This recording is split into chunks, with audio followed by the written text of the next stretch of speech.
Halo Genjoter, selamat datang kembali di channel ini. Dimanapun kalian berada, saya harap kalian masih bisa tetap santuy.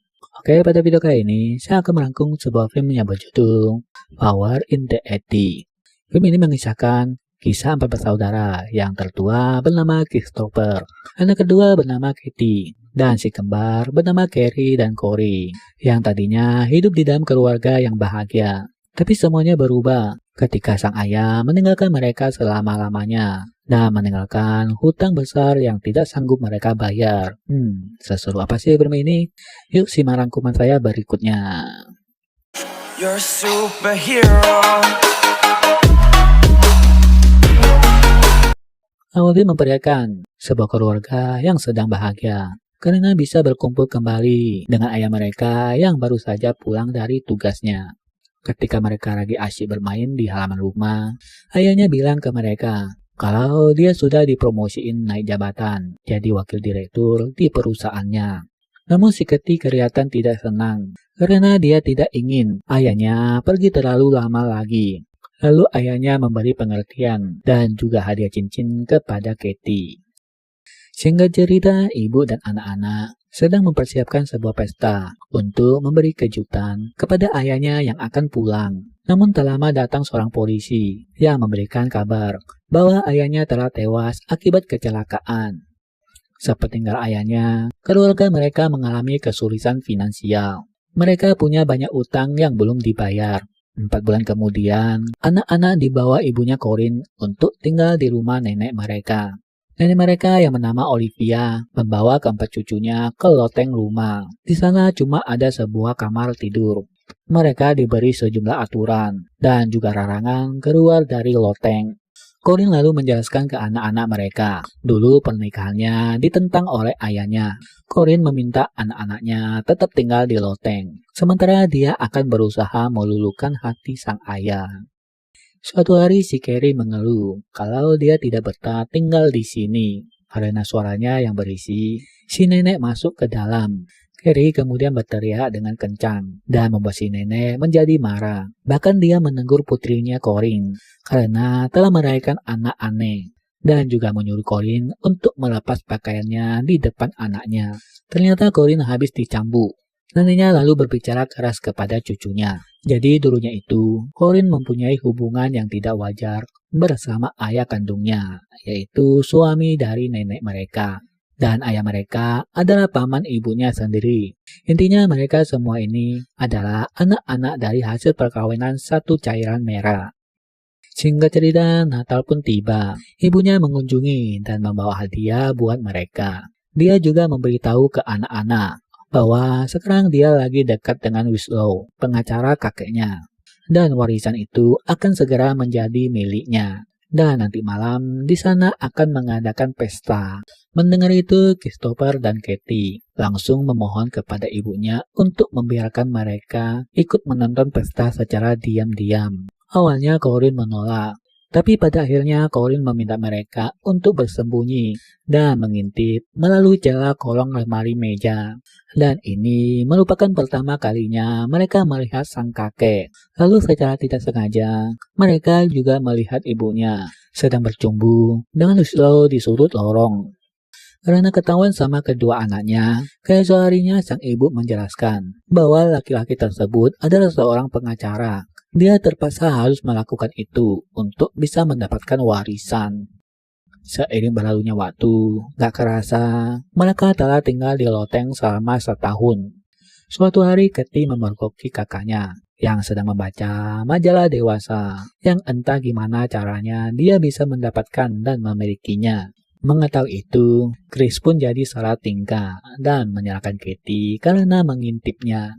Mereka sudah memasuki masa puber dan tubuh Katie juga sedikit mulai berubah. Sambil ngaca, Katie memakai bra pembelian ibunya. Chris masuk dan melihat itu. Siapa sangka neneknya tiba-tiba masuk dan dengan sinis menuduh mereka telah membuat tak senonoh. Neneknya lalu mengambil gunting untuk memotong rambutnya Katie. Chris jadi marah. Dia menghentikan neneknya agar tidak menyentuh adiknya. Setelah neneknya pergi, Chris memberai rambut adiknya dan berbicara dengan sangat lembut. Lalu saat si Katie sedang latihan balet, Dia bercanda dengan Chris dan tak sengaja membuat bajunya sedikit sobek. Melihat itu membuat Chris merasa tegang dan mungkin juga terangsang. Hari berikutnya setelah 2 bulan tidak menemui anaknya, ibunya diam-diam sudah menikah dengan pengacara itu. Di sini Katie dan Chris tidak percaya sama ibunya lagi. Bagi Chris, ibunya sudah mengkhianati ayahnya. Malam harinya, nenek mereka membawa kue donat buat mereka dan berkata itu dari ibunya. Si kembar senang dan memakannya. Di sisi lain, si Katie bilang ke Chris kalau mereka bisa melarikan diri dari sana. Tapi si Chris tidak menanggapinya. Lalu neneknya masuk dan memarahi si Chris karena berada di dekat jendela. Karena si Chris melawan, dia kemudian dihukum cambuk oleh si nenek.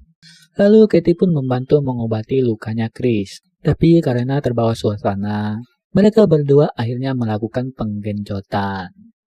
Besok harinya, Katie yang baru bangun mendekati Chris. Neneknya yang baru masuk kaget melihat mereka berdua yang lagi bermesraan. Sambil berlutut, Chris kemudian meminta maaf kepada nenek. Tapi ketika neneknya pergi, ternyata si Chris mendapatkan cetakan kunci kamar itu. Chris berhasil membuat kunci di pulkatnya, dan mereka berencana akan melarikan diri dari sana. Tetapi mereka tidak mempunyai uang untuk hidup di luar nanti. Berkat kunci duplikat itu, mereka bisa bebas keluar masuk dan mencari barang berharga yang ada di rumah. Di sana Katie juga menemukan sebuah buku tutorial cara bercocok tanam secara menyenangkan. Lalu ketika Katie masuk ke sebuah kamar, di situ ada Winslow yang sedang tertidur pulas. Melihat itu, Katie kemudian menciumnya dan langsung pergi. Chris lalu memarahi Katie karena itu bisa membahayakan mereka semua. Sejenak mereka terdiam. Lalu Katie pun mendekat dan mereka pun kembali bercocok tanam. Pagi harinya Corey jatuh sakit. Mereka meminta ibunya untuk membawa Corey ke rumah sakit. Tapi bukannya dibawa ke rumah sakit, Corey malah dibawa pergi untuk dimakamkan. Ibunya memberitahu kalau adiknya terlambat ke rumah sakit dan sudah dimakamkan. Si Katie lalu mengajak Chris untuk pergi sekarang juga. Kalau tidak mau, nasib mereka sama seperti adiknya. Chris pun setuju, tapi dia harus mencuri sekali lagi agar cukup buat bekal nanti. Dan saat Chris masuk ke sebuah ruangan untuk mencari perhiasan, dia lalu bersembunyi karena menyadari ada orang yang masuk. Di sana dia mendengar pelayan wanita yang melaporkan ke kepala pelayan kalau dia mendengar ada orang di ruangan ini.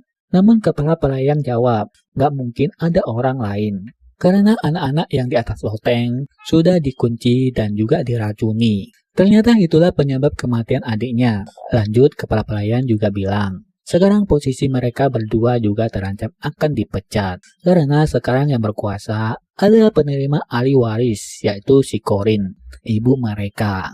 Jadi kenyataannya, ibu mereka sudah mendapatkan warisan itu 7 bulan yang lalu, sejak kakek mereka meninggal. Lalu saat Chris melewati sebuah ruangan, secara tidak sengaja dia melihat neneknya yang ternyata botak. Karena dia batu, akhirnya dia ketahuan sama si nenek. Chris kemudian buru-buru lari ke atas loteng dan menyuruh Katie untuk cepat berberes dan segera pergi. Tapi neneknya menyusul dan meminta kunci di pulkatnya. Saat akan diberikan, Chris kemudian memegang tangan nenek dan meminta Katie untuk cepat kabur. Neneknya mengejar Katie dan adiknya. Setelah mereka sudah naik setengah atas loteng, neneknya jadi ketakutan. Lalu Chris pun mengunci pintu ruangan dan mematikan lampunya. Si nenek memohon agar dibebaskan dan dia bilang bahwa bukan dirinya yang meracuni mereka, tetapi ibu mereka.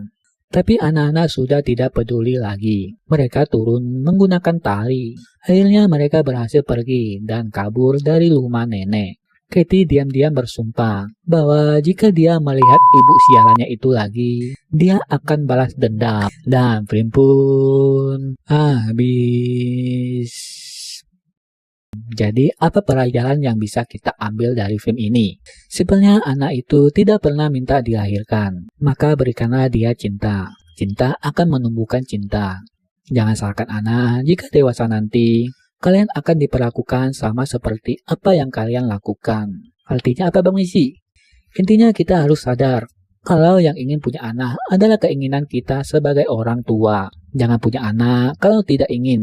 Jangan pula jadi beban. Punya anak hanya sekedar karena tidak tahu cara mencegah kehamilan. Oke, sekian dulu review film kita kali ini. Jika kalian suka, silakan like dan tinggalkan komentar kalian di bawah. Sampai jumpa di video selanjutnya dan bye.